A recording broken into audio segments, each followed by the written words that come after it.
So, how would you describe your recent article publication to a fifth grader?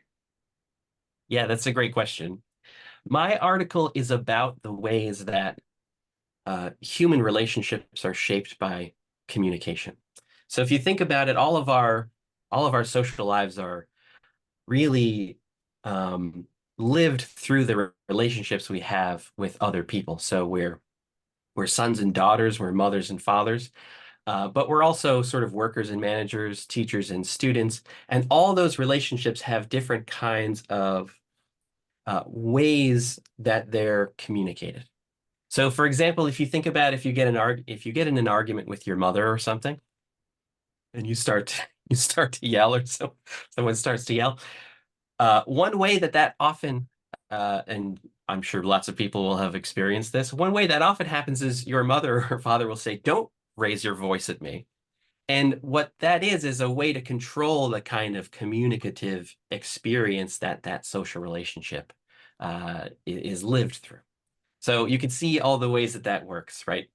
Don't, so do or don't, right? It has this kind of should or sort of moral aspect to it. And then the question about raising your voice is particularly interesting because it's referring to that communicative experience, right? It's referring to that argument. So that is kind of what we refer to with this word of faticity, and that's kind of a key term for this article. So it's communication um, about the argument or about the context of that communication. The interesting thing that I found when I did my field work was that and it was with rural Omani men, rural Arab men in the Sultanate of Oman and the Arabian Peninsula. And when they were speaking to sort of high status government officials, um, which didn't happen very often, right? Uh, they sort of conceived of the way that they were communicating with those officials in two different ways. And interestingly, I'm a musician. I'm from a music department. Interestingly, they did that through kinds of musicalized speech, right? Very sort of song adjacent speech. And one of those was called the Qasida. This is a kind of formal ode, like a formal poem. Um, that was one way they could do it. And the other way they thought about communicating those social relationships with higher status people was through something called the Azi.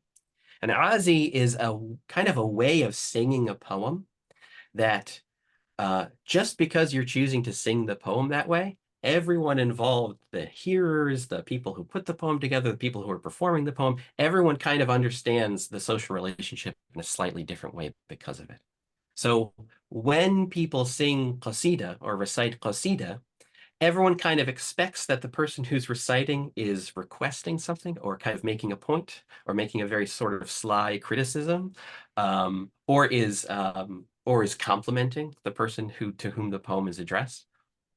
And when people sing Azi instead, they don't think that the person who's singing the Azi is asking for something. They think that the person is really trying to indicate a kind of friendship or kinship with the person that they're singing to.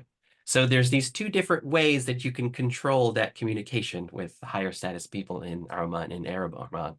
And they both have different kinds of implications for the relationship that's being felt out. So that's how I would explain it. Thank you so much.